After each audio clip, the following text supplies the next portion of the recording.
Mesdames, Messieurs, bonsoir et bienvenue. Plus de 1000 personnes à Tours, 500 à Blois pour défiler contre le pacte de responsabilité du gouvernement.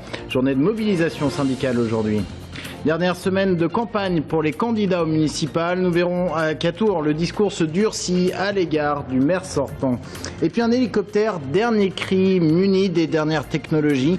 La gendarmerie d'Indre-et-Loire s'équipe, un outil essentiel pour la recherche de personnes disparues, mais pas seulement, vous le verrez. C'était donc aujourd'hui une journée de mobilisation syndicale, mobilisation nationale à l'appel des syndicats CGT, FO, FSU et Sud Solidaire. Dans le collimateur des manifestants, le pacte de responsabilité, ce pacte qui prévoit un abaissement des charges pesant sur le travail. Ils étaient 500 à défiler à Blois et entre 1100 et 1500 à Tours. Anaïs Michaud.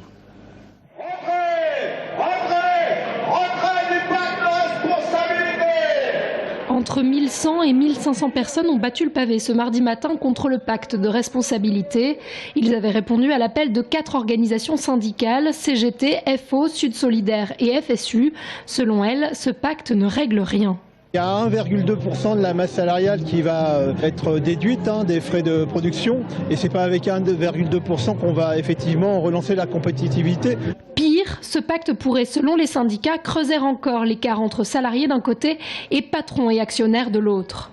Il y a des entreprises, des grands groupes industriels qui tiennent la main, les entreprises du CAC 40, qui elles récupèrent tous les cadeaux fiscaux qu'on peut leur donner et qui, plutôt de le remettre dans la production, le reversent en dividendes. Les dividendes l'année dernière des grands groupes, c'est 4% en plus qui ont été versés à leurs actionnaires. Il y a 30 milliards qu'on va donner aux entreprises et puis résultat, nous on se retrouve le bec dans l'eau. Pour les patrons, toujours la même chose et pour les salariés, rien du tout. Voilà, c'est aussi simple que ça. Donc le pacte de responsabilité répondra à rien du tout. Je dirais plutôt que ça n'a pas d'irresponsabilité. Autre sujet de mécontentement, l'exonération pour les patrons des cotisations familiales. Le financement de la branche famille qui se reposerait sur le système d'imposition et non plus sur le système des cotisations sociales, donc partagées, salariales et patronales. Donc on estime que forcément c'est une déstructuration de notre système de sécurité sociale sur toute une branche et que ça met en danger tout l'équilibre de ce système. Les organisations syndicales assurent que ce n'était aujourd'hui qu'une première étape et que le mouvement se poursuivra dans les semaines à venir tant qu'elles n'auront pas obtenu le retrait pur et simple du pacte de responsabilité. La gendarmerie d'Indre-et-Loire se modernise. Depuis l'été dernier, elle dispose d'un hélicoptère ultra moderne, hélicoptère présenté à la presse ce matin. Il dispose de toutes les dernières technologies, notamment un pilote automatique et une caméra thermique ultra précise, un outil précieux dans la recherche des personnes disparues ou des délits de fuite. Romain Delville. L'écureuil, l'autre hélicoptère du hangar, a pris un coup de vieux. Le C-135, arrivé en août chez les gendarmes, fait un bond de technologie par rapport à son aîné. Biturbine, cartographie numérique, connectée au GPS, à l'altimètre, et quelquefois les pilotes peuvent lâcher les commandes pour mieux surveiller. La machine est capable de faire beaucoup de choses toute seule. Enfin toute seule. Il faut quand même qu'il y ait un être humain qui lui rentre des données. Mais donc, une fois que le pilote a configuré le pilote automatique, la machine peut garder l'altitude, la vitesse, partir en virage, effectuer des figures de recherche, donc des marguerites, des figures en râteau, voilà. Donc, ce qui permet à l'équipage de se déconcentrer de la fonction de pilotage pour se concentrer sur la recherche d'éléments liés à la mission, la recherche de la personne disparue, par exemple dans le cadre d'une recherche de personnes disparues. En cas d'urgence, l'équipage peut être prêt à décoller en 15 minutes. C'est la recherche de fuyards, de prises en flagrant délit ou des cambrioleurs repérés sur le terrain. Pour jouer la discrétion, l'appareil ses pilotes à bord voient loin, jusqu'à 2,5 km, de jour comme de nuit. La caméra thermique va être très efficace pour rechercher, notamment en extérieur, des personnes disparues. En prenant un champ très large sur la caméra, on va pouvoir repérer dans un espace dégagé comme dans nos campagnes un être vivant, voilà, par contraste avec la température du sol. Une fois qu'on repère cet être vivant, on n'a plus qu'à zoomer dessus, tout simplement, et faire le discriminer pour savoir si c'est un animal ou si c'est un être humain, et éventuellement si c'est la personne qu'on recherche. La section aérienne de la gendarmerie de Tours enregistre une centaine de missions par an qui consistent à rechercher des personnes disparues. Et comme les premières heures dans ce type de recherche sont déterminantes, le nouvel hélicoptère de la section offre une capacité d'agir de jour comme de nuit et plus rapidement. Justice et le verdict attendu ce soir dans le procès de 4 des 8 adolescents accusés d'avoir participé au viol collectif d'un lycéen de Vendôme. L'avocate générale Dominique Pochemaille a réclamé ce mardi matin des peines de 5 ans d'emprisonnement assorties de sursis avec mise à l'épreuve. Les jurés sont partis délibérer à 16h et donc le verdict est attendu ce soir. Nouvelle session aux assises d'Indre-et-Loire. Elle a ouvert aujourd'hui et doit se poursuivre jusqu'au 2 avril. 4 affaires criminelles vont être jugées, notamment 2 affaires de vol à main armée et braquage commis au printemps 2012 à Mont et Saint-Michel-sur-Loire. Et puis le meurtre de Bléré également, cette femme qui a été tuée de 26 coups de couteau. 30 nouvelles formations à la rentrée prochaine pour la région centre avec un accent mis sur l'apprentissage et l'alternance ainsi que le développement des formations d'ingénieurs. À titre d'exemple, une licence de cosmétologie va voir le jour ou encore sur le site Grandmont à Tours, ici à l'image, un master 2 sciences et technologies. On écoute François Bonneau, le président de la région centre. Les formations d'apprentissage sont des formations qui concourent au même diplôme par des voies de formation qui sont de même dignité. Simplement, les jeunes apprécient aujourd'hui beaucoup la confrontation au concret, la confrontation à l'entreprise au moment même où ils sont en train de faire leurs études. Le printemps des poètes se tient toute cette semaine et opération hier à Tours intitulée Murs en poésie, opération sur la rue Édouard Vaillant avec la collaboration de 5 artistes qui ont travaillé à partir d'un poème. Anaïs Michaud.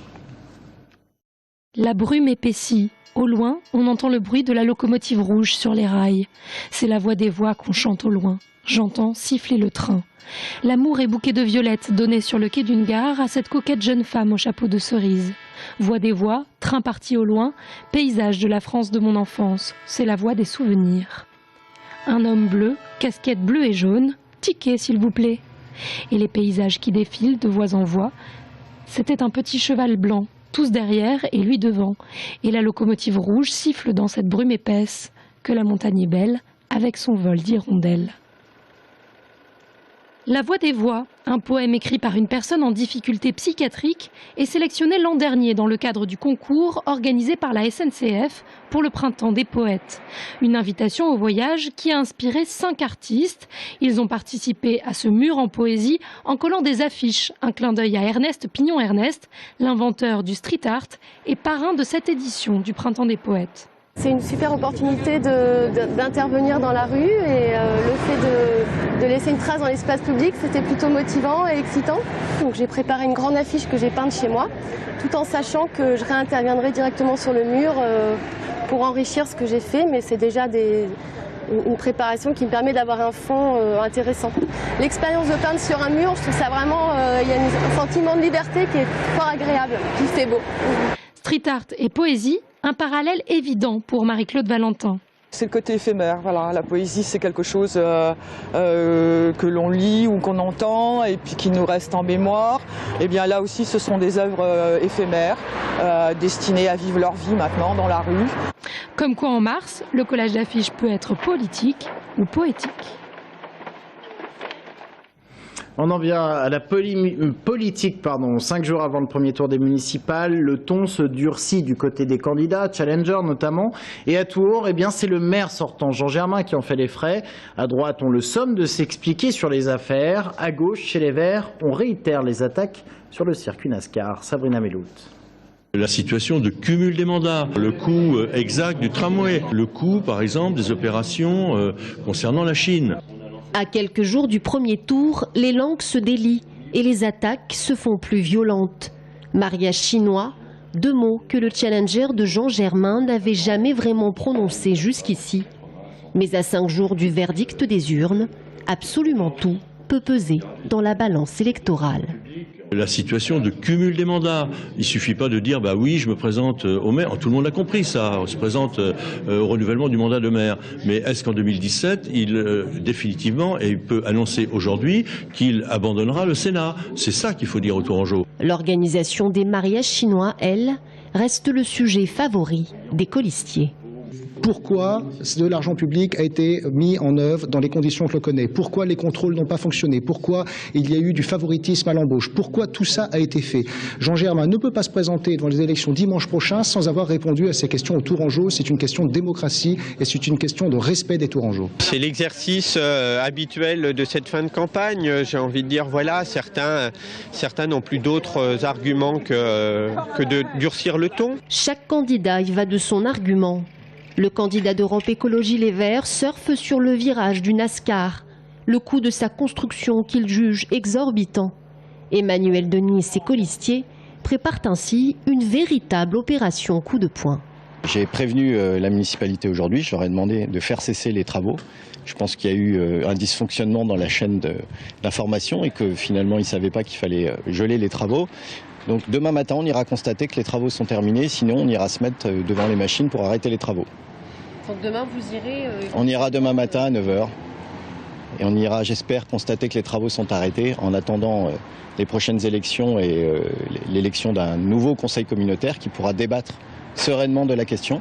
Quant à Jean Germain, l'homme à abattre, le maire sortant se place au-dessus de la mêlée, évitant toute polémique.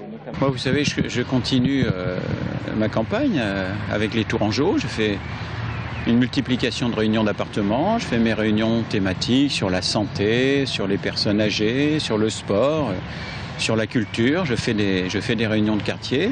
Et puis, je développe notre projet, voilà, et sans aucune violence verbale, sans aucune animosité. À 5 jours du premier tour, les esprits s'échauffent et les coups pleuvent. Sans savoir vraiment sur quel sujet au fond, les électeurs départageront les candidats à l'élection municipale.